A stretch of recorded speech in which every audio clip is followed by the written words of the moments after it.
नमस्कार, बुलेटिन में स्वागत है आपका और मैं हूं आपके साथ जागृति खंतवाल। और अब बात देवभूमि की। प्रदेश के मुख्यमंत्री पुष्कर सिंह धामी पिथौरागढ़ पहुंचे और उस दौरान पुलिस जवानों ने गार्ड ऑफ ऑनर उन्हें दिया। इसके बाद मुख्यमंत्री ने नैनी सैनी एयरपोर्ट से लेकर स्पोर्ट्स स्टेडियम स्थित सभा स्थल का निरीक्षण किया। प्रधानमंत्री के स्वागत की तैयारियों को लेकर चल रही व्यवस्थाओं का भी उन्होंने जायजा लिया। इस दौरान जिलाधिकारी रीना जोशी सहित अन्य अधिकारी भी मौके पर मौजूद रहे। प्रधानमंत्री नरेंद्र मोदी जल्द ही उत्तराखंड के दौरे पर आ रहे हैं, जिसको लेकर प्रशासन अपनी तैयारियों में लगा हुआ है।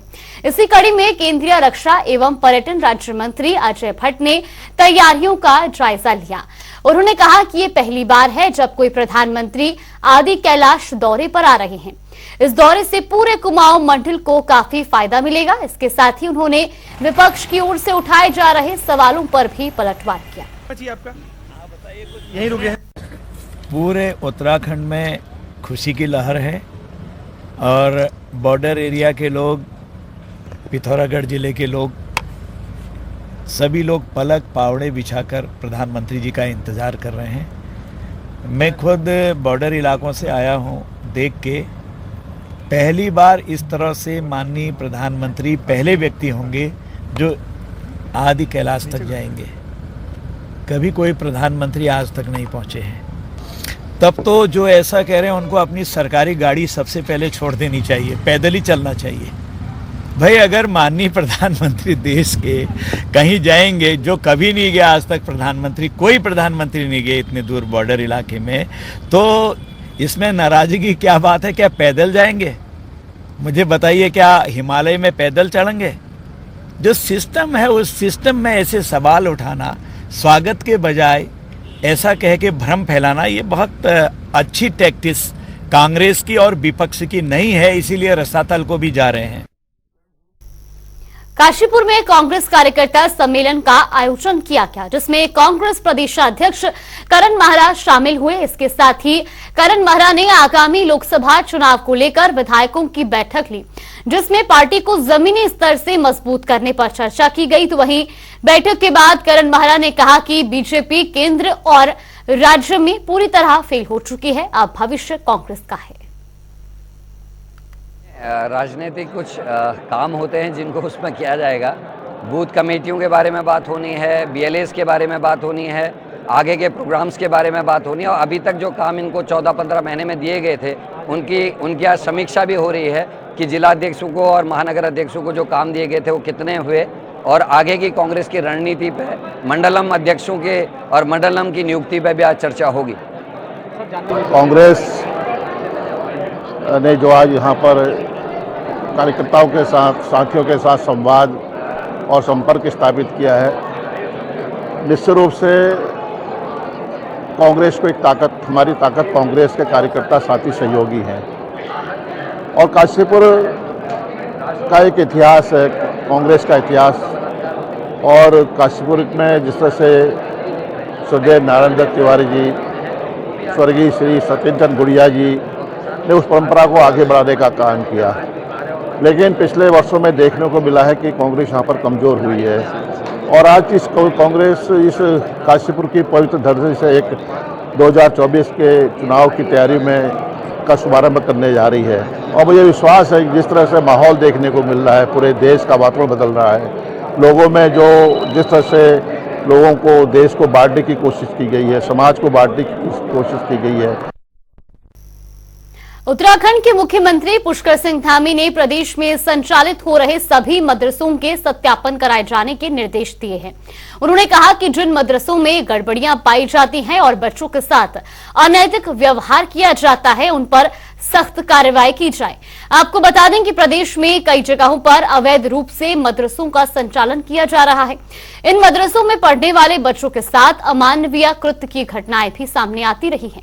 ऐसा ही एक मामला नैनीताल में जोलीकोट के पास स्थित वीर भट्टी में एक अवैध मदरसे से सामने आया है। ये मदरसा यहां पर पिछले 15 सालों से अवैध तरीके से चलाया जा रहा था, जहां बच्चों के साथ अमानवीय व्यवहार किया जा रहा था। घटना की जानकारी मिलने के बाद मुख्यमंत्री पुष्कर सिंह धामी ने अफसरों को सख्त आदेश दिए कि प्रदेश के सभी मदरसों का सत्यापन कराया जाए। उत्तराखंड मदरसा बोर्ड के अध्यक्ष समून कासमी ने भी घटना पर तीखी प्रतिक्रिया व्यक्त की है। वीर भट्टी नैनीताल के अंदर जो एक ये घटना सामने आई है और बड़े अफसोस की बात यह है कि उन बच्चों के साथ जो अमानवीय व्यवहार किया गया है वो बहुत ही तकलीफदेह है। और माननीय मुख्यमंत्री जी ने, क्योंकि वो एक मानव प्रेमी भी हैं और इस उत्तराखंड राज्य को सोशल मीडिया पर टोल टैक्स मैनेजर का एक कथित ऑडियो खूब वायरल हो रहा है। इस वीडियो में कथित तौर पर टोल टैक्स मैनेजर अपने कर्मचारी से ऐसी डिमांड कर रहा है कि उसने मुकदमा दर्ज करा दिया है। क्या है पूरा मामला, देखिए खास रिपोर्ट।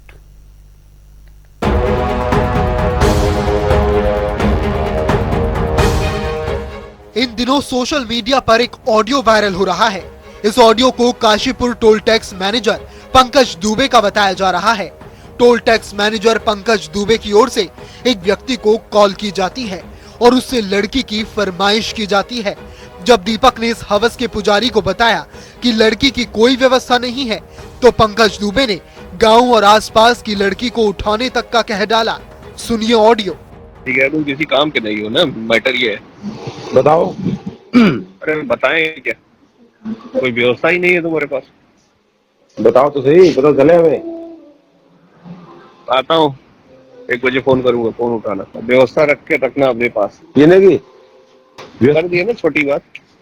तो बताओ थे ना, खुद बात करो, खुल के बताओ क्या व्यवस्था रखनी है, बताओ। सिस्टम की पकड़ो किसी गाँव वाली को। अरे ऐसे तो नहीं होता है। अरे उठा के ले यार, देखा जाएगा। ऐसा नहीं होता है दुबे जी, समाज में हर आदमी की अपनी बात होती है। आप दूसरे गाँव से उठा के ले आएंगे ना। समझे नहीं, दूर तक गाँव में सब जानते, कौन जानता कौन नहीं हमें। रामनगर से उठा के ले आएंगे। और बताओ। हाँ तो ठीक है, फिर ठीक है, फिर ठीक है। 1 बजे फोन उठा लेना तुम। ठीक है, उठा लूंगा। फोन उठाओगे तब चलेगा कल से बैरियर, नहीं उठाओगे तो नहीं चलेगा। अरे वो अलग मैटर हो गया, मैं नहीं चला, कोई दिक्कत नहीं है। हम आपका फोन पहले उठाया फिर भी उठाएंगे, आपका मान सम्मान है। अच्छा ठीक है, मैं आता हूँ 1 बजे। कहाँ मिलोगे? आपको फोन करना, मैं घर पे हूँ, मैं आपको रोड मिल जाऊंगा बाहर ही। हाँ वही मिलना, मैं फोन कर दूंगा। ठीक है जी। तो सुनी आपने वायरल ऑडियो, किस तरीके से toll tax manager Pankaj Dubey ने लड़की की मांग की और कहा कि मैं रात को 1 बजे कॉल करूंगा और तुम फोन उठा लेना, वरना तुम्हारा बेरियल का काम चलेगा, वरना नहीं चलेगा। दरअसल काशीपुर के 4 लेन पर स्थित टोल टैक्स से बचने के लिए गांव से एक शॉर्टकट रास्ता निकलता है, जहां बड़े वाहन चोरी छिपे टोल टैक्स से बचकर निकलते हैं, जिसको रोकने के लिए बैरियर लगाया गया था और उसी बैरियर पर चोरी बड़े वाहनों को निकाला जाता है। उसी अवैध काम को चालू रखने के लिए टोल टैक्स मैनेजर ने लड़की की फरमाइश की थी। ऑडियो वायरल होते ही ग्रामीणों में काफी आक्रोश है। दीपक और उसके साथ ग्रामीण लोगों ने पुलिस को शिकायत दी और कार्रवाई की मांग की है। बहरहाल थाने में मामला विचाराधीन है। दुबे इसने बैरिकेड लगवाए थे, हम बैरिकेड पे हम लड़के काम करते थे। हमने इससे अपने सैलरी के लिए बोला तो ये बोलता है मैं गाँव की औरत उठा के लाओ और वरना काम से हटा दूंगा। मैं बोला रात को 1 बजे आऊँगा, मेरे पास रिकॉर्डिंग इसकी ना से रिकॉर्डिंग कर रखी है, मैंने पुलिस को सौंप दी रिकॉर्डिंग और हमने इसके नाम भी तहरीर दी है और इसने हमें काम से हटा दिया। ना हमारी सैलरी दे रहा है और ना ही हमें और धमका रहा है कि हम आपके खिलाफ मुकदमा कर देंगे, आपको जान से मार देंगे।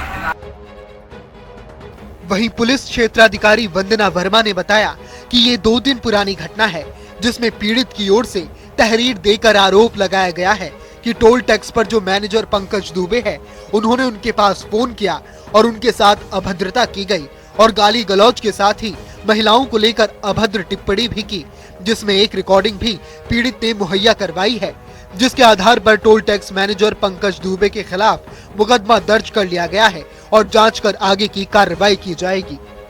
ये 2 दिन पुरानी घटना है। इसमें एक धर्मेंद्र कुमार है जिनके द्वारा एक तहरीर दी गई कुंडा थाने में, जिसमें इनके द्वारा यह आरोप लगाया गया है कि टोल टैक्स पे जो मैनेजर हैं पंकज दुबे, इनके द्वारा इनको कॉल किया गया और इन्होंने इनके साथ काफ़ी अभद्र भाषा का प्रयोग किया, इनको गालियां भी दी, जान से मारने की धमकी भी दी और साथ ही साथ महिलाओं को लेकर कुछ अलग से अभद्र टिप्पणियां की हैं। इसके संबंध में एक रिकॉर्डिंग इन्होंने उपलब्ध कराई, रिकॉर्डिंग को सुना गया और उसके आलोक में हमने एक मुकदमा 506 का ये टोल मैनेजर जो है पंकज दुबे इनके विरुद्ध लिखा है। इसमें ये जो रिकॉर्डिंग है इसकी हम लोग जाँच कराएंगे, इसके परीक्षण करा के और इसमें जो सत्यता पाई जाती है उसके आधार पर इसमें अग्रिम कार्रवाई की जाएगी।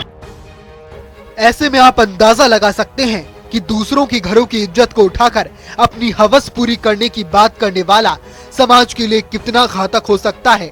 बहरहाल 100 बात की एक बात यह है कि ऐसे हवस के पुजारी का समाज में रहना खतरे से खाली नहीं। ऐसे दरिंदे पर ठोस कानूनी कार्रवाई होनी जरूरी है ताकि समाज के लिए नजीर बने और कोई देश की बेटियों पर गंदी निगाहें न डाले। ब्यूरो रिपोर्ट, जनता टीवी। और रुक करेंगे 2 मिनट में 10 खबरों का। उत्तराखंड के सभी मदरसों की होगी जांच, बच्चों से अमानवीय व्यवहार के बाद सीएम धामी ने दिए निर्देश। शराब नीति के विरोध में कांग्रेस का प्रदर्शन, सरकार के खिलाफ जमकर की नारेबाजी, बीजेपी ने कांग्रेस पर डेनिस शराब को लेकर कसा तंज। बेलड़ा के पीड़ित परिवारों का धरना समाप्त, डीएम एसएसपी ने बातचीत कर सुलझाया मामला, 12 में से 5 मांगों पर बनी सहमति। हरिद्वार में किसान संगठन के कार्यकर्ताओं का धरना, पेयजल निगम की कार्यशैली से हुई नाराज, अधिशासी अभियंता के 1 सप्ताह में दिए समाधान के निर्देश। हरिद्वार में सफाई कर्मियों की अनिश्चितकालीन हड़ताल, नगर आयुक्त कार्यालय के बाहर हड़ताल पर बैठे कर्मचारी। प्रदेश में नहीं थम रहा डेंगू का प्रकोप, हरिद्वार में 24 घंटे में 52 मरीजों में डेंगू की हुई पुष्टि, आंकड़ा बढ़कर हुआ 500 के पार। उत्तरकाशी में लाल धान की खेती को मिल रहा बढ़ावा, जिसकी विदेश में भी काफी मांग, इलाकों में लाल धान की सालाना उपज 3000 टन के करीब। काशीपुर में पुलिस को मिली सफलता, भूमाफिया नटवर लाल को किया गिरफ्तार, फर्जी दस्तावेज तैयार कर लोगों की जमीन बेचने का करता था काम। हरिद्वार में अस्पताल में मरीज की हुई मौत, परिजनों ने डॉक्टर पर लगाया लापरवाही का आरोप, अस्पताल में जमकर काटा हंगामा। रामनगर में वन विभाग ने गिद्धों की गणना, 100 से ज्यादा गिद्ध देखे एक साथ, दुनिया में गिद्धों की संख्या में परिणाम ने लगाई नई ऊंचाई।